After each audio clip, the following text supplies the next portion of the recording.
Welcome to guys, मैं सैफुल्ला। और आज का जो केस है ये काफ़ी इंटरेस्टिंग होने जा रहा है क्योंकि इस केस के अंदर ना तो कोई मर्डर हुआ है, ना ही किसी के साथ कोई जिनसी ज्यादती हुई है, लेकिन ये फिर भी इतना इंटरेस्टिंग और चौंका देने वाला है। और इस सोसाइटी का वो आईना है कि जिसे सुनकर आप खुद भी लिटरली शॉक रह जाएंगे।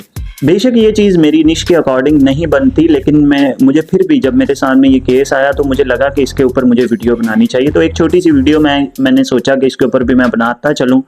तो मैं आपका बगैर वक्त ज़ाया किया वीडियो की तरफ बढ़ता हूँ, लेकिन उससे पहले अगर आपने अभी तक मेरा चैनल सब्सक्राइब नहीं किया तो सब्सक्राइब कर लें, और वीडियो अच्छी लगे तो इसे लाइक लाजमी कीजिएगा। ये बात है मुंबई की, जहाँ पर दो बड़े अमीर ख़ानदान, मैं उनके नाम नहीं रिवील करना चाहता क्योंकि ये प्राइवेसी के अगेंस्ट चीज़ आ जाती है। उसके अंदर दो ख़ानदान आपस में जुड़ते हैं। लड़का जो है बड़ा वेल नोन और गुड पर्सनैलिटी के साथ साथ एक अमीर ख़ानदान से ताल्लुक़ रखता है, और लड़की भी सेम ही इसी तरह एक अमीर ख़ानदान की इकलौती बेटी। दोनों की शादी होती है और शादी के 2 महीने बाद ही लड़की अपने मायके चली जाती है। और इंटरेस्टिंग बात ये थी कि दोनों आपस में ना उनकी कोई लड़ाई होती है, ना कोई झगड़ा होता है, और जब उनसे पूछा जाता है तो कोई भी आगे से कुछ भी नहीं बोल रहा। सब बहुत हैरान होते हैं, खासकर जो लड़की के घर वाले होते हैं। वो लड़की से बार बार ये पूछते हैं कि ऐसा क्या हुआ कि तुम अपना घर छोड़ के चली आई, लेकिन लड़की खामोश।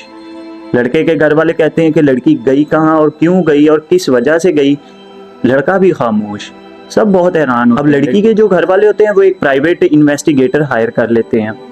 जो प्राइवेट इन्वेस्टिगेटर है वो शुरू में तो छुप के लड़के के ऊपर काफ़ी नज़र रखता है और पता करने की कोशिश करता है कि शायद लड़के का कहीं और कोई चक्कर हो, या उसकी आदतें ऐसी हों कि लड़की जो है वो घर छोड़ के आ गई। लेकिन जब इन्वेस्टिगेटर ने तमाम पहलू सामने रखे तो वो खुद भी हैरान रह गया कि लड़के में ऐसी कोई आदत नहीं थी।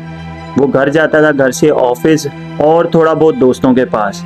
इसके अलावा उसके अंदर कोई भी ऐसी बुरी आदत नहीं कि जिसकी वजह से एक लड़की घर छोड़ के जाए।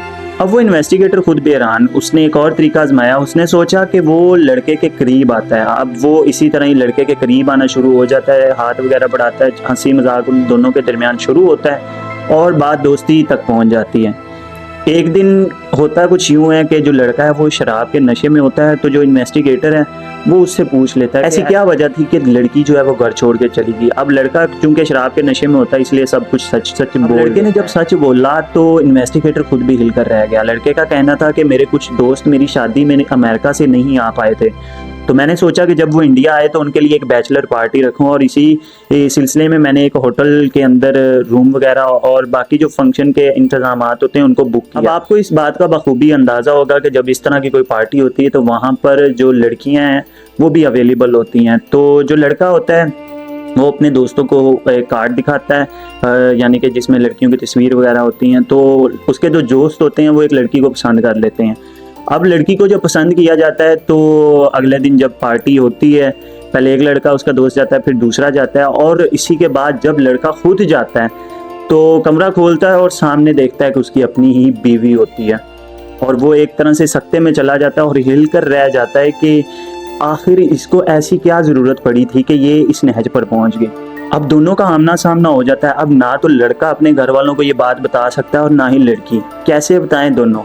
लड़की खुद गलत कर रही थी और लड़का वो कौन सा नेक था, वो भी तो वही कर रहा था जो लड़की कर रही थी।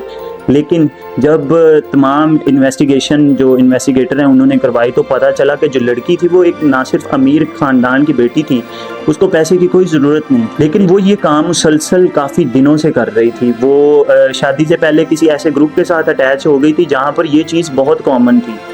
और अमीर ज़ादी होने के साथ साथ मोस्टली ये होता है कि लड़के जो हैं वो लड़कियों को पसंद करते हैं, लेकिन इस केस में जो लड़की थी वो लड़कों को पसंद करती थी और उनके पास जाती थी और रातें गुजारती। और यही वो वजह थी जिसकी वजह से लड़का और लड़की दोनों अलग हो गए। आपकी इस केस के बारे में क्या राय है कमेंट सेक्शन में ज़रूर बताइएगा, और हाँ, दोनों में से कौन ज़्यादा कसूरवार है ये भी कमेंट में ज़रूर लिखिएगा।